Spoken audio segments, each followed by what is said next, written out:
Today we're going to discuss finances. We're going to talk about how much do you need to actually retire? Is it $1 million, $2 million, $3 million, or is it $300,000?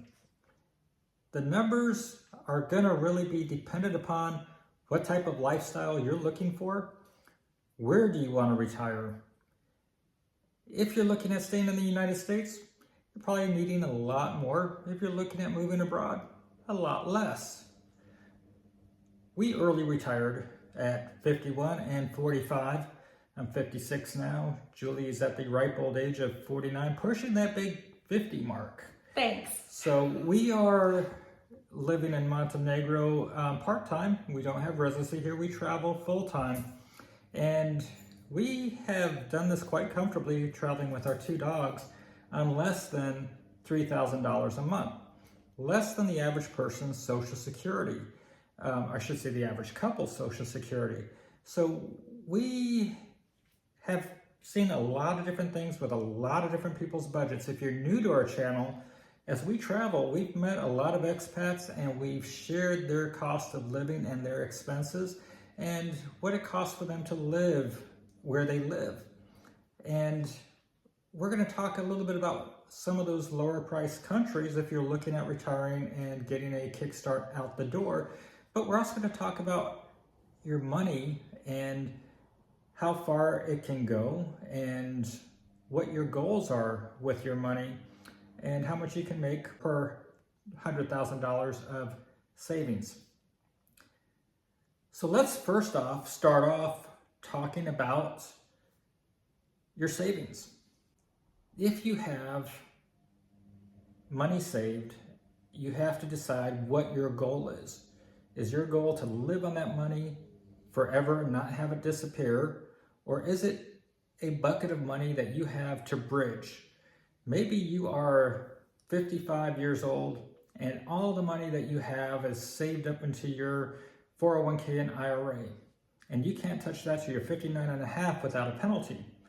But you're tired of struggling and doing what you're doing and you've got this whole big bucket of money sitting over here, but you have $120,000 sitting on the sidelines. Maybe you're going to sell your house or something, and then you'll have your big bucket of money at 59 and a half. So maybe if you just need to bridge 4 or 5 years, or maybe you're 62, early retirement, and you need to get to the 67 fully funded retirement, so you're just trying to get 5 years down the road, it's pretty simple to say, okay, we have $150,000. I'm going to prorate this out at $30,000 a year and live on $2,500 a month and go travel the world. We know a lot of people doing this that are living on less than $2,500 a month traveling. We have couples that are doing this, right? We do have couples that are doing, we actually have one that we just interviewed, Jay and Sarah, and they're living on $26,000 a year. And that is literally traveling the world. And then we know people on Social Security budgets that are less than that are getting by on like $2,200, $2,400, $2,500 a month traveling nonstop. And we have been to different countries where people are living on quite a low amount. Even us in Montenegro, when we're staying in our own home in Montenegro, we're living on $1,500 a month on average. And when we give our monthly average, by the way, of under $3,000, we actually prorate up our months to come out an extra $1,200 higher.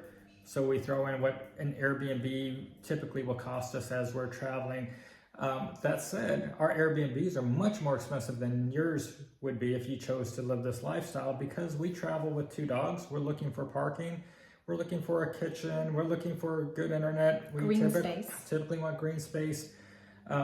We typically want a 1 or 2 bedroom. If you're a single person, you probably get by with a studio and find places for half of what we're paying. And when we have dogs in the equation, we lose probably 70+% of the available Airbnbs. Yes, and we actually just interviewed a guy, he's 81 years old, and he's living on $18,000 a year traveling the world. And it's impressive. He has a beautiful Airbnb. We had a great video with him, so check it out. Yeah. So understanding the expectation. If you're living in the United States, you may need $8,000 a month. You're going to have to pay your property tax. You're going to have to pay your homeowner's insurance. You've got to pay your car payment, your car insurance, your outrageous utility bill, your grocery costs. Things are just a lot more expensive in the U.S. So restaurants are more expensive. So you may be looking at the need for $8,000, $10,000 a month. That's maybe what you feel you need to get by there. However, you can also choose if you want to stay in the States. Maybe if you're in that bracket, you have the ability to downsize your life, lose your extra cars and your car payments. The important thing is that if you're going to retire, the quickest way to keep yourself from doing that is debt.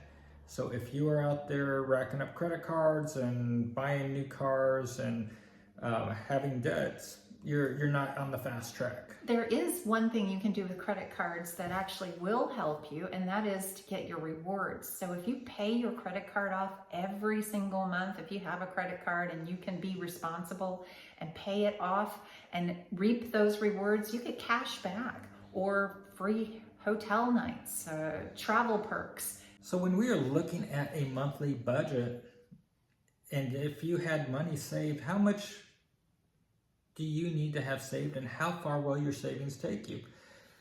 So the school of thought is that you want to live on 4% annually of your savings. And that gives you a budget of $1,000 a month if you have $300,000 saved. So in theory, if you wanted to retire on $1,000 a month off of $300,000 of savings, you will not be touching the principal of that $300,000. You will be able to just take the money out on a regular basis. And if it's a dividend stock, like the stock I'm going to show you here, Duke Energy, for example, has been paying a dividend for a very long time. It's over 4% dividend right now. Now, I recommend that you put your money into somewhere around 10 different locations and stocks to make sure your portfolio is diversified. But Duke Energy has paid like clockwork and has gradually increased for a very long time. So putting $300,000 in stocks similar to, say, Duke Energy here, that's going to give you $1,000 a month average income. We have friends living in what locations for under $1,000? For example, Saranda, we have a couple that are living on $10,000 a year, and that's with their pets. They're actually living on about $700 a month, but we rounded it up to say $10,000. And we just did a video with her, and she's living a very comfortable lifestyle.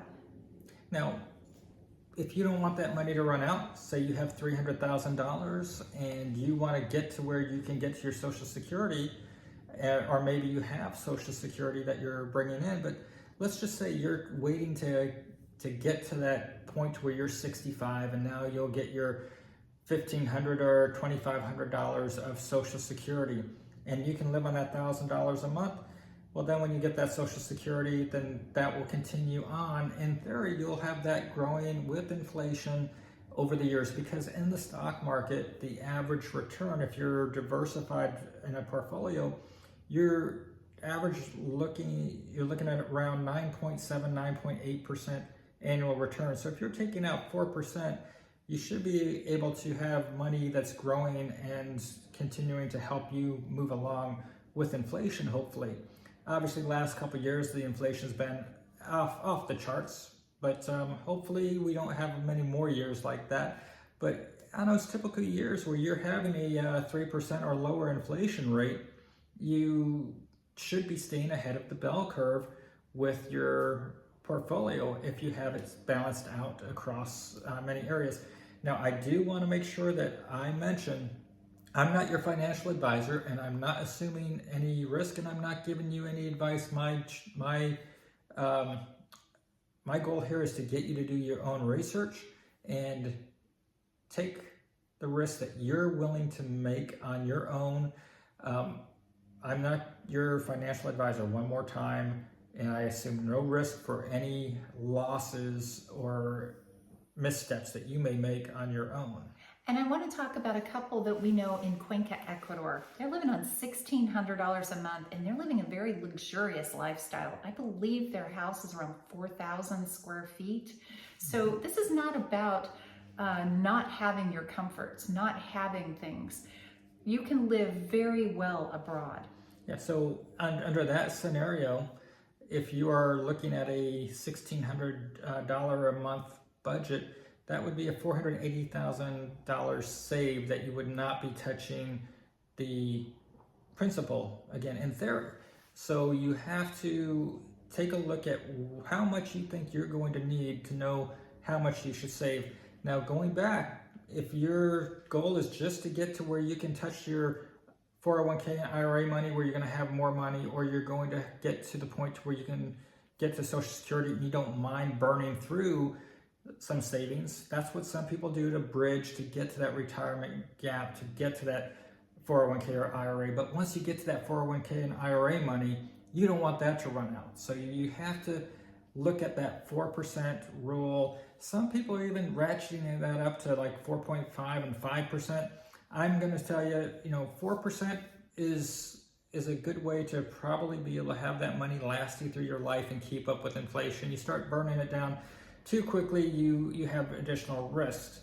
Now, when you're trying to build up to get to the retirement, obviously dividend stocks are probably not going to give you the best returns. So you want to look at those value and growth opportunities out there and plan your portfolio in a way that's going to maximize the growth to get you to early retirement. And I would say that under today's circumstances, everybody should have a little bit of crypto in their portfolio, and it's never been easier with stocks like ARKB, which is it's ARKB, that is pinned against the price and value of Bitcoin. It's not a bad idea there for a growth opportunity. Again, I'm not giving you any financial advice, but I feel like I've made a lot of money by having some money in crypto. I missed the early boats because I listened to people that were giving advice like Jamie Dimon and even Warren Buffett that thought this was going to be the next tulip fad from the Netherlands, when way back when people were putting money into tulips and tulip bulbs and the whole market crashed. I think it's showing that crypto is going to be sticking around for a very long time with a lot of great promise and opportunities. So I'm comfortable with having some exposure to the crypto market. It's up to you to decide if that's something you want to do, but don't put all your eggs in one basket. Please just make sure you are diversified. And if you're looking to grow your portfolio, because maybe you're sitting at 300,000 today and you want to get to 1 million later, you're going to need to take charge of your personal finances to get there. And this is going to bring me into telling you that if you're able to, I want you to focus on your financial situation yourself. You are your best advocate. Do your own research. I did not use a financial advisor or give somebody else money to play with my stocks. We did that one time and I found I was teaching that person about the stocks. And I had to go and justify why I'm doing stuff with my money to get ahead. And I felt like I was the teacher and I was paying exorbitant fees for providing this person an education. That was supposed to be my financial advisor. He was just there to sell a product. Be your own best advocate. Go out there, watch shows on CNBC. That's the Financial News Network, not MSNBC, CNBC or Bloomberg. Read articles about different stocks. That's going to be your quickest road to early retirement. I used to watch ESPN a lot. I used to follow the San Diego Chargers. There was a super greedy owner for the San Diego Chargers, still owns them, by the way. He moved our team from San Diego to Los Angeles, broke my heart. I stopped following the NFL, and that freed up a lot of my time. I did a deep dive into stocks and used that time to look at my investment portfolio like I did my fantasy football team. So I would be able to look at the stocks that I had and look at the new IPOs, like new rookies coming out of the draft that I want to have on my lineup. And I have my veterans on there, like the good blue chip stocks. And you have a balanced team. And I'd be able to look at that ticker symbol and get excited when I would see my stocks had a good day today, or, oh, they had a bad day. So you have your ups and downs. And I took that same passion I had for sports and for the NFL and moved that over into stocks. So if you have passion, whether it's for shows like 90 Day Fiance for Julie, take out some of that time you spend on some of this frivolous stuff and focus on getting to where you want to be. If you start taking charge of your own investments, making your own decisions, that's how you get in front of the curve when everybody else is still wondering if they should invest somewhere. You've already figured it out and you're in front of the rocket before it takes off. So encourage you to become your own best financial advisor. Do your research, do your studying, get to know what different things mean. So we're going to look at a few stocks here that pay some decent dividends, and I'm going to explain some of the stuff I'm looking at on these stocks. I'm going to share with you a few stocks in my portfolio. Realty Income Corporation, ticker symbol O, currently has a dividend at 5.74%, and it's had an increasing dividend over the years. This is a breakout, so you can take a look at areas from 2024 going back to 2014, and you can see that it has a steady increase. Another one is HTGC, which also has been growing over the years and has a high dividend of 8.3%. So that's above what you're normally going to see out there, but it's been a pretty steady performer. I want you to check these out a little bit closer, but also honorable mention, Verizon and AT&T are also stocks to look at. Hopefully that's going to be able to provide you guys with some ideas of how to build some income as you are retiring and stretching that out along the way, so that hopefully when you're 20 years down the road, you haven't touched any of your principal. And if you want to live a lifestyle like us, where we're traveling full time, we're traveling with our dogs, we're traveling by car, and we are exploring the continent of Europe, we actually did a 4-year total on all of our costs. And we came in at an average of $2,900 per month. So that's the average Social Security for a couple. You can live this lifestyle and be very happy and very comfortable. So $2,900 a month, you're looking at $900,000 saved to produce $3,000 a month on income in a safe manner doing that 4% rule. Now, you can be more aggressive. However, you take risk with anything more aggressive. You start going 5%, 6% coming out, trying to stay ahead, thinking it's always going to be that 10%, and you're going to somehow get 3 or 4% every year on building that nest egg. It can work out that way. It might not work out that way. Every percentage you go up, you take a little bit of risk. But when you're doing it strictly out of dividends and you have solid companies, you can at least feel like you are not ever touching that principal and you have that money just rolling in basically from a cash machine. But the idea is to make sure you're in solid companies and not something that's going to disappear. When you're looking at dividends, if the dividend is too high, you can see whether or not that company is on its way down and whether or not they're burning through what they have left. Dividends that are too high can be a warning sign. Now, when you choose to live abroad or live overseas, if you're able to buy a home somewhere, obviously that takes out the whole rent equation. So here in Montenegro, people will rent here from anywhere from $350 to $1,500 or more per month, depending on the needs and the location. Where we are right now, if we were looking for a year-round renter, that person would need to be bringing in probably about 900 euros without utilities, and that would be equivalent to about $1,000 a month for our location. There's other locations in Montenegro that are much less expensive, down in Bar or Osin, that you can get something probably equivalent. Maybe not with the view, but you're looking at maybe $500 or $600 a month, and other places you might be going somewhere a little bit smaller and find $300 or $400 a month. So, yes. And everything costs less here than the United States. So it's remarkably less expensive for us to live here. Even as homeowners, we live on, as we said, $1,500 a month on average, and we're living a comfortable lifestyle. Yeah. Now, when we buy or invest in anything, if it doesn't have a 10% return, I'm not interested. And that's really drove Julie nuts, because she's wanted to buy homes in different locations. and have me take money from places. And I'm like, Julie, the math doesn't work. If I'm not making 10%, it doesn't matter. If I'm going to buy a house somewhere and I can't Airbnb it and see a return that's going to give me 10%, it's not going to work. If I'm not going to stay there half the year and knock out part of the cost by the amount it's saving me, it doesn't make sense. So if you are spending money and it's not making you a 10% return, it's a waste of money. So if you're buying a property and you can't get 10%, it's not gonna do it for you. Yes, you can factor in the appreciation, but you also have to factor in the overhead that you're going to have as a property owner. So make sure you are doing your math properly so that you can stay ahead of inflation and that your money is working for you. And we're going to be doing a video soon on our top locations that we've stayed in that we would consider staying long term. And one of them in particular is going to be in the country of Serbia. And Serbia is a place that you can think about to stretch your retirement dollars as well.